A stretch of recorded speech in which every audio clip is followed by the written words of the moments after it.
The derelict ship groaned as it drifted in the void, its steel bones creaking under stresses long since forgotten by its dead crew. The Predator unit moved in silence, their clawed feet leaving no sound on the metallic floor. For shadows slid through the half-lit corridors, guided by a single intoxicating truth: blood was in the air. Commander Korvac's nostrils flared as the tang of iron reached him, sharp and unmistakable. He halted, raising one of his forearms, and the others froze instantly. His voice was low, gravel-laced with hunger. "The prey bleeds. We are close." Dravik's tusked mouth curled into a savage grin. He was bulk incarnate, scarred from decades of hunts, eager to rend flesh once more. "Let me take the first cut, Commander. The weakest should be mine to finish." Ralker, the youngest, bristled at the suggestion, his eagerness too raw to conceal. "No, it should be me. Let me prove my worth." The oldest among them, Vakar, merely crouched low and inhaled, his nostrils twitching. His tone was measured, but his eyes gleamed. "The trail is fresh. The prey is near, and it bleeds freely. No creature leaves this much behind and still walks." Their culture was built on such signs. Blood was proof, blood was weakness, blood was the song of prey. To smell it was to know triumph was near. Korvac allowed himself a moment of satisfaction. Generations of war-bred instincts sharpened his certainty. Something wounded lingered ahead. Something ready to fall.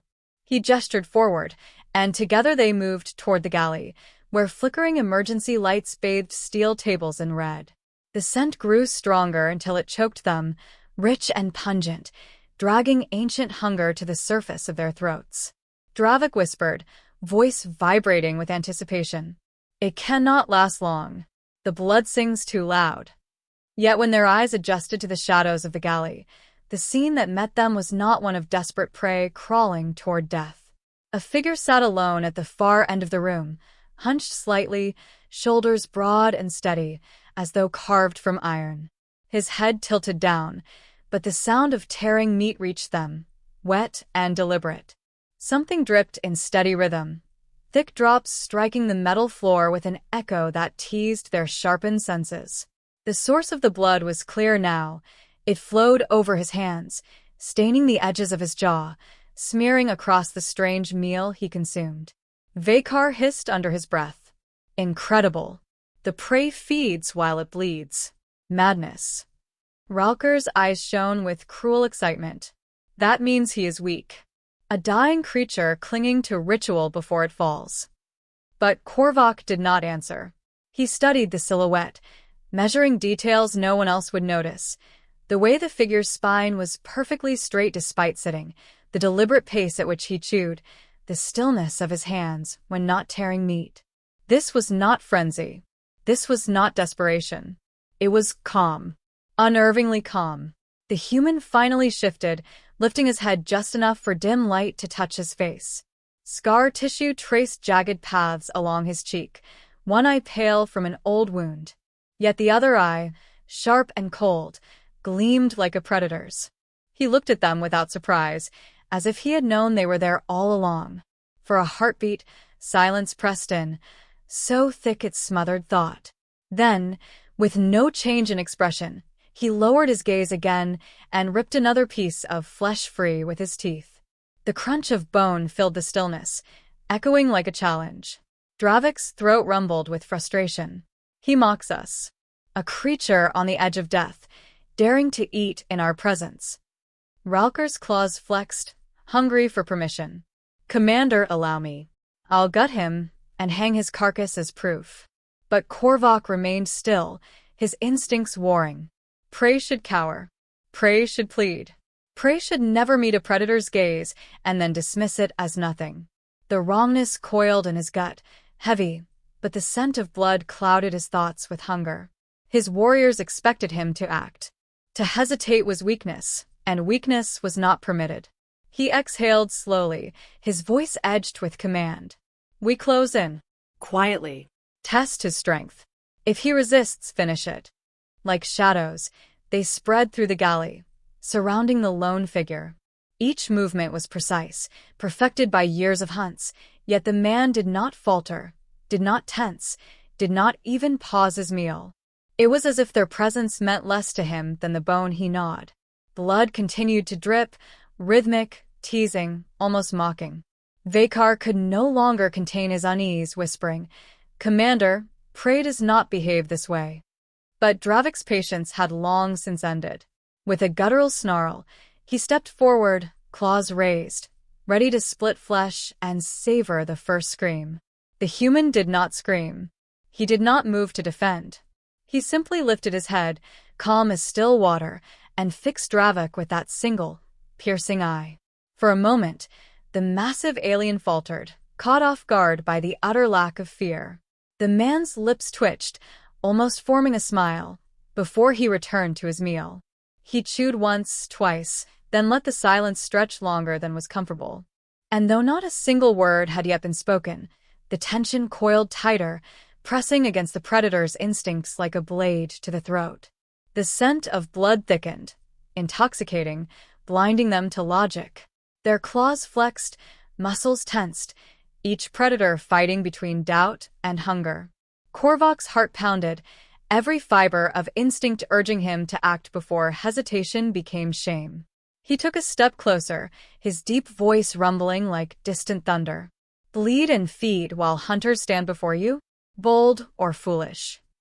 The human lifted his gaze again, slowly this time, meeting the commander's eyes without flinching. His jaw worked once, twice before he swallowed. He let the silence stretch, then tore another piece of meat free with his teeth. The dripping of blood echoed louder than any answer. Korvok's warriors shifted restlessly, claws itching to strike, their certainty colliding with unease. This was the moment, the brink where instinct told them victory was certain, and yet a sliver of doubt cut through, sharp as steel. Something about the human stillness, about the unwavering rhythm of his feeding, whispered that the scent of blood might not mean weakness at all. And in that narrowing space between hunger and hesitation, the first crack in their conviction appeared, silent but undeniable, leaving the predators uncertain whether they had cornered prey or awakened. The predators crouched in the shadows of the galley, muscles coiled, eyes fixed on the human who continued to chew with an almost meditative precision. Ralker's claws scraped the floor in impatience, tiny sparks of irritation flashing in his pale eyes. "Commander, he dares to eat while we watch. He is weak. Let me strike first. I'll gut him before he finishes that, whatever it is he calls food." Dravik growled low, the vibration reverberating through his chest. "Patience, boy. Acting rashly brings shame. Let the prey reveal its frailty. Then strike." Korvok's forearms flexed slowly, each movement deliberate, a demonstration of control honed by countless hunts. "Observe first," he intoned. "Prey does not mock. Prey does not sit and feed when the scent of predators fills the air. This creature is either feebler than it appears or braver than it should be. Either way, we learn before we kill." His gaze swept over the human, noting the casual way he wiped his hands on a cloth soiled with blood. There was no tremor, no hesitation, only the steady rhythm of a creature unafraid. The leader's instincts bristled. The stillness of the human contradicted every pattern the unit had ever followed. Vakar's nostrils flared, catching the subtle layering of scents. Blood, yes, but not only blood. There was iron, of course, but also smoke, char, the faint tang of spices. It was confusing, intoxicating, almost offensive in its audacity. "Commander," he murmured, "his scent is wrong. Prey never bleeds while nourishing itself. He is not weakened. He is something else." Ralker snorted. "Something else? He is dinner, nothing more. The scent is a trap, a trick of nerves. He will crumble when we strike." Dravik's tusked jaw flexed. "Enough talk. Let me test him." He stepped from the shadows, a monstrous silhouette of muscle and steel-reinforced bone. The predator's claws extended, glinting under the emergency lights, ready to tear. Yet as he advanced, the human's head tilted upward, eyes meeting his with an unflinching calm. There was no fear. There was no hesitation. The predator faltered mid-step, an unfamiliar heat rising in his chest, an instinctive warning, almost too late. The human's voice, quiet and measured, cut through the tension. "You're interrupting my lunch." Dravik froze, his lips curling in disbelief. The words were calm, almost bored, yet each syllable dripped with authority. Vakar's claws flexed instinctively, but even he recoiled slightly, recognizing the gravity behind the statement. This was not a threat. This was a declaration. A predator's calm confidence, stripped to its core. Korvac's tail lashed with agitation, a subtle gesture of tension unseen by the human. "Bold," he muttered. "Feeble, yet bold." His mind raced, weighing the signals his instincts sent against the anomaly before him. Every fiber of his being screamed that the human was prey, a wounded creature to be tested and torn, yet the evidence, the control, the calm, the deliberate chewing of bloody meat, defied centuries of hunting doctrine. His warriors felt it too. Unease prickled at the edges of their consciousness, a whisper of doubt.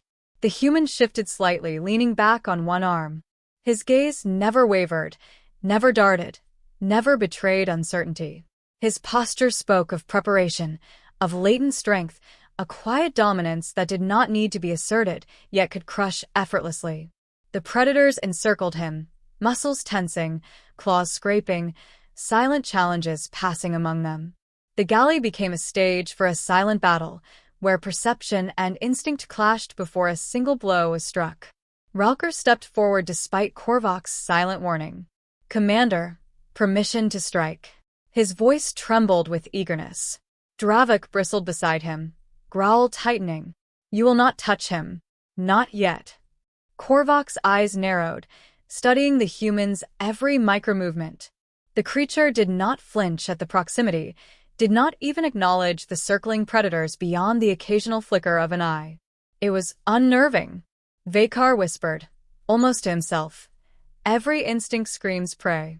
Yet it mocks us by surviving, by feeding, by daring to exist in defiance of death's invitation." He crouched lower, observing the rippling muscles beneath the human's scarred skin, noting how the figure's hands, though stained, moved with precise efficiency. Not the erratic motions of the desperate, but the deliberate actions of one in control. Each chew, each swipe of the cloth across the jaw, was a statement of dominance, a quiet defiance. The first tentative strike came almost naturally. Dravik lunged, claws extended, intent to shred. But the human moved with fluid, explosive grace. Not a stumble, not a defensive retreat, but a sidestep, simple, efficient, utterly unflustered. Dravik's momentum carried him past the target, crashing against the wall, claws scraping uselessly against reinforced steel. The predator roared, frustration boiling into a roar that shook the air, but the human did not react beyond a slow blink and a single swallow. Ralker froze, unsure if he should strike or flee. Vakar hissed, a sound filled with both fear and awe. Korvac's tail lashed again, signaling a mix of anger and incredulity. He realized, deep in the marrow of his instincts, that this human was not prey. Not weak. Not wounded. Something else entirely. And that something was dangerous beyond measure, a truth that threatened the very core of the predator unit's understanding. The human finally spoke again, voice low, even deliberate. "You came hunting. I came eating. Do not mistake the two." The simplicity of the words, the calm certainty, sent a ripple of disquiet through the predators. Blood had always been a signal of vulnerability, a call to power, a harbinger of victory. And yet here it was, and yet it did not signify weakness. It was sustenance, nourishment, life, mocking them for their assumptions, taunting them with every drop. Korvac exhaled through flaring nostrils, the scent of his own agitation mixing with the lingering aroma of iron and smoke. The unit adjusted, circling tighter, claws flexing, muscles taut, but the human remained seated, poised, in control. For the first time in his existence as a leader, Korvac questioned what he could not fully comprehend. Every strategy, every instinct, Every rule of hunting seemed obsolete in the face of this anomaly. The predators had entered a territory they had never mapped. Prey that was predator. Dravik snarled again, stepping forward, claws twitching, but Korvok's hand shot out, halting him. No. Watch. Observe. The human's calm gaze, the rhythmic tearing of flesh, the casual disregard for the predator's presence, these were signals of a different hierarchy, one in which the predator unit might not come out on top. Vakar's breathing quickened, tail curling under tension. Ralker trembled, excitement mingled with fear. The realization settled like a shadow. They had entered a hunt where the rules were unknown. And as the human slowly returned to his meal, lifting another piece of meat with measured intent, the predator unit encircled him, caught between instinct and reality, anticipation and dread. In that silence, every predator knew that this hunt would not end as they expected, and that their prey, if prey it truly was, might well redefine the meaning of strength. The air hung heavy with the scent of blood, and beneath it, a warning unspoken but undeniable. The human was no ordinary target. The predator's senses screamed danger, yet nothing had yet struck. The tension was taut, a thread stretched. Dravik's claws quivered, poised to strike, but something primal in his instinct screamed hesitation. The human remained seated, calm and unhurried, finishing another piece of his meal as though the predators were mere shadows cast by his imagination. Korvok's tail lashed in irritation, a subtle but unmistakable sign of rising tension. He took a deliberate step forward, for arms flexing, a predator asserting dominance, and his voice rolled like distant thunder. You flaunt your strength with each heartbeat, creature. Stand, and show us the courage that sits behind those eyes. The human did not rise immediately.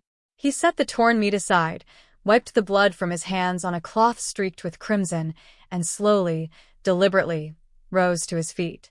Every movement spoke of precision and control, a litany of latent strength honed over countless battles unseen by the alien predators. Scars traced jagged paths across his arms and chest, pale lines that glowed faintly in the emergency light. Each mark told a story of survival, of adversaries vanquished, of strength earned. And yet he moved as though none of it mattered, effortless, calm, unhurried. Ralker's claws flexed, his muscles coiled with anticipation. Now, Commander, now we strike. Dravik growled in agreement, stepping forward, his tusks bared in rage. But Korvok's hand, steady and commanding, halted them. Observe, he hissed. Do not underestimate the prey. The word tasted bitter on his tongue, for instinct whispered a new, unsettling truth. This was no prey. The human took a step toward Dravik, slow, deliberate, closing the distance with measured certainty. And then, without a sound, he struck, not with weapons, not with ferocity, but with calculated precision. Dravik lunged, claws raised, and met air. The human sidestepped, grasping Dravik's wrist and twisting it with a sudden, brutal efficiency. A sharp crack echoed through the galley as metal-reinforced bones surrendered, and Dravik roared, stumbling back in shock and pain. Vakar's nostrils flared violently, the scent of blood mingling with fear, confusion, and awe. Korvok's eyes narrowed, analyzing every movement, every microsecond of the encounter. The human did not roar, did not hiss, did not shout. He merely held his ground, calm as still water, as if the chaos around him were a distant memory. He flexed his scarred fingers, letting them linger over Dravik's wounded arm before stepping back, returning to a posture that was both relaxed and impossible to ignore. His gaze swept the unit, assessing, calculating, asserting dominance without a word. Impossible, Ralker muttered, claws dragging along the floor. His young voice trembled with both fear and exhilaration. He should not be able to move like that. Prey does not dominate the hunter. Vakar whispered the same sentiment, voice tight with disbelief. Prey bleeds, yes, but it does not break the arm of a seasoned predator before a single strike lands. Something is wrong. Dravik snarled, his tusks glinting. Wrong or not, I will not be mocked. He charged again, blind with rage, but the human's movements were a blur of lethal efficiency. Each strike he delivered, each counter, was precise. Elbows that shattered defenses, knees that buckled joints, grips that left no room for struggle. Korvac's tail lashed with renewed agitation, the thick muscles beneath his armored scales trembling as he realized that the hunters were the ones being tested. His instincts screamed at him to attack, to assert the dominance ingrained over generations, but every action the human took defied expectation. The prey that should have cowered now dictated the rhythm of battle, imposing his will with quiet certainty. The human spoke, voice low, measured, carrying the weight of authority. You smelled blood. Thought it weakness. It was strength. He gestured toward the remains of his meal, streaked in deep red. This is mine, not lost, not spilt. You were drawn by scent alone, and yet you came unprepared. Korvac felt a pang of rage and disbelief. Blood had always been the signal, the lure, the harbinger of victory. And now, here it was, abundant and unapologetic, yet it did not belong to prey. It belonged to the hunter seated before them, mocking their centuries of certainty. Rauker's claws faltered, his young mind struggling to reconcile instinct with observation. Dravik, recovering from the broken wrist, snarled again, fury boiling in every word. I will not be humiliated. He lunged, slower this time, more measured, testing, seeking weakness. The human's eyes flicked toward him, calm, assessing, and in one fluid motion, he deflected, twisted, and brought Dravik crashing to the floor. Silence followed, thick, charged with a mix of fear and awe. Korvac's heart thudded, each beat a reminder of the anomaly before him. He studied the human, noting the scars, the muscle, the unwavering calm, the precision of movement. He is no prey, Korvac finally admitted to himself, voice barely above a whisper. He is a predator, and we are intruding into his hunt. Vakar's hiss of disbelief joined him. All signals point to dominance. Prey does not feed while invincible, yet here he sits, full, strong, unmoved. The human exhaled slowly, as if acknowledging the moment, and stepped toward the predators once more. You came hunting, he said, voice steady, carrying both warning and amusement. You assumed weakness. That was your first mistake. I do not cower. I do not flee. You entered my territory uninvited. His gaze swept the unit, scanning each member with chilling precision, reading movements, predicting impulses, asserting control without touching them. Dravik growled low, crawling to a knee, rage contorted with pain and embarrassment. Rauker trembled, unsure whether to fight or flee. Vakar crouched lower, nostrils flaring, tail curling beneath him, and Korvac took a single, deliberate breath, realizing that the confrontation had shifted irrevocably. The predators who had entered the galley seeking blood now faced a force beyond calculation, beyond instinct, a human who defied every law they had lived by, a hunter among hunters. The scent of blood hung in the air, thick and pungent, yet it no longer signified vulnerability. It signified life, strength, and audacity. Every predator knew, in the marrow of their bones, that the rules had changed. The prey had become the apex, and the hunters were being tested in a game they had never imagined. And in that charged stillness, as the human slowly resumed his meal with deliberate calm, every member of the predator unit understood the truth that would haunt them. They had underestimated him at their peril, and the hunt had only just begun. Korvac's breath rasped through flaring nostrils as he assessed the human before him. Every instinct that had guided him through centuries of hunts screamed at him to attack, to assert the dominance that had defined his life. Yet the human remained calm, composed, an apex predator standing amidst those who had thought themselves hunters. The galley, once a stage for their anticipation of easy victory, had become a crucible of uncertainty. Korvac flexed his forearms, claws gleaming, and took the first step toward confrontation. This ends now, he growled, voice resonating like steel across the corridor. We prove who hunts and who is hunted. Dravik struggled to rise, tusks bared. Crimson streaked across his wrist, where the human's grip had crushed bone. His anger radiated, sharp and palpable. I will not kneel. Not to this creature. Ralker shuffled backward, claws scraping unevenly, fear mixing with awe at the figure who had undone his comrades so effortlessly. Vakar crouched lower, nostrils quivering, tail coiled under tension, watching the human as though observing a force of nature rather than prey. The human remained unflinching. He flexed scarred fingers, each movement precise, measured, loaded with latent power. You think strength is measured by claws or tusks, he said quietly, by the sound of roaring in the air. You are wrong. Strength is mastery, precision, and control. You came seeking blood. You found your equal and your mistake. With one fluid motion, he lunged toward Dravik, using his momentum against him, throwing him hard into the steel wall. Dravik's tusks cracked against the surface, and the predator slid to the floor, groaning in pain. Ralker's instinct screamed to flee, but Korvak's voice halted him. Stand. Witness and learn. The commander charged forward, claws slicing through the dim light, intent on proving his supremacy. The human shifted his stance slightly, muscles coiling like springs, and in a heartbeat, Korvak found himself slammed against a metal bulkhead, claws unable to find purchase, arms pinned. The human's grip was iron, yet controlled, measured. One by one, he disarmed and destabilized Korvak, exploiting every overextension and misstep.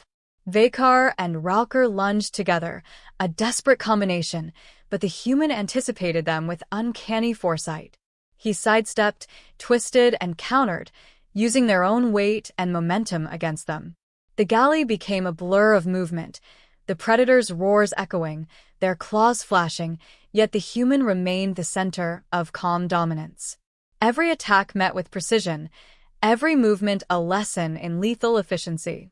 The predators, bred for centuries to dominate, found themselves outmatched by the very prey they had underestimated. Korvak struggled to regain footing, chest heaving, tail lashing with frustration.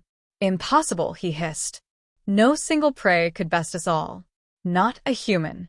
The human, standing over the staggering predators, tilted his head slightly, a small smirk forming on his scarred face. You underestimate what you cannot measure, he said, voice low but commanding. You judge by size, by claws, by ritual. I judge by skill, instinct, and will. This is why you fail.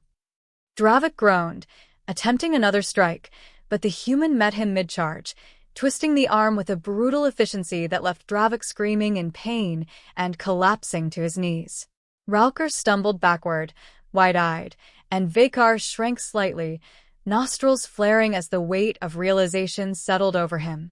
Korvak, the commander, the one who had never tasted true defeat, understood at last. The apex hunter before them was human, and his dominance was absolute. The human took a slow step back, returning to his meal, as if the confrontation had been a minor inconvenience rather than a life-and-death test. He lifted a piece of meat, torn and bloody, and bit into it with deliberate calm. You came hunting, he said, voice carrying both warning and amusement, and yet here you are, bruised, humbled, and still alive. Know this, blood may call you, but it does not define you. It defines me. Korvak staggered, chest heaving, tail coiled tensely behind him. Pride, the very core of his being, stung bitterly. The Predator unit had entered this encounter certain of victory, but certainty had been shattered. They had been deceived by instinct, misled by centuries of hunting doctrine, and humbled by the human who defied every expectation. The scars, the calm, the precision, it was all testament to a predator unlike any they had ever faced. Vakar lowered himself, kneeling slightly, acknowledging the truth in silence. Ralker's claws flexed weakly, his pride bruised beyond repair. Dravik, nursing his shattered wrist, could barely rise, face twisted in disbelief. Korvak's forearms trembled with rage and reluctant admiration. The human, seated once more, watched them with a quiet patience, letting them absorb the weight of their own defeat. And then, as if marking the conclusion of the encounter, the human looked up once more, meeting each of their eyes with the calm certainty of a being who had not only survived but triumphed. He lifted the bone he had been gnawing, letting it rest casually on the table, and said plainly, "That's just my lunch." The predators froze, the words cutting deeper than any claw or fang could. The simplicity of the statement, the utter disregard for their assumed supremacy, left no room for argument or retaliation. In that moment, every member of the predator unit understood the truth they had long denied. Humans were not merely prey. Humans were hunters, apex predators, and forces of nature that could not be measured by tradition, size, or ritual. Korvac finally exhaled, slow and deliberate, the weight of centuries of doctrine settling heavily upon him. The unit retreated, wounded, humiliated, and forever changed. The human remained, calm, dominant, and unshaken, a solitary figure in the flickering light, consuming his meal as if the battle had never occurred. Blood lingered in the air, rich and pungent, yet it was no longer a signal of weakness. It was proof of life, strength, and a lesson that would echo across the galaxy. Underestimate a human at your peril. The galley fell silent, the predator's roars replaced by the faint clatter of bone against metal. The human, unbothered, resumed his lunch with deliberate care, a monument to efficiency, control, and raw dominance. Outside, the ship drifted endlessly in the void, but inside, a single truth had been established. The hunter had become legend, and the hunted had learned that even the apex could be humbled. The predators departed, leaving behind nothing but echoes and the lingering scent of blood, and in the dim, flickering light of the galley, the human looked down once more at his meal, tearing another piece of meat, as though the universe itself had conspired to witness the simple, undeniable fact of his supremacy. And in that quiet, absolute moment, he thought nothing more than the simple truth. That's just my lunch.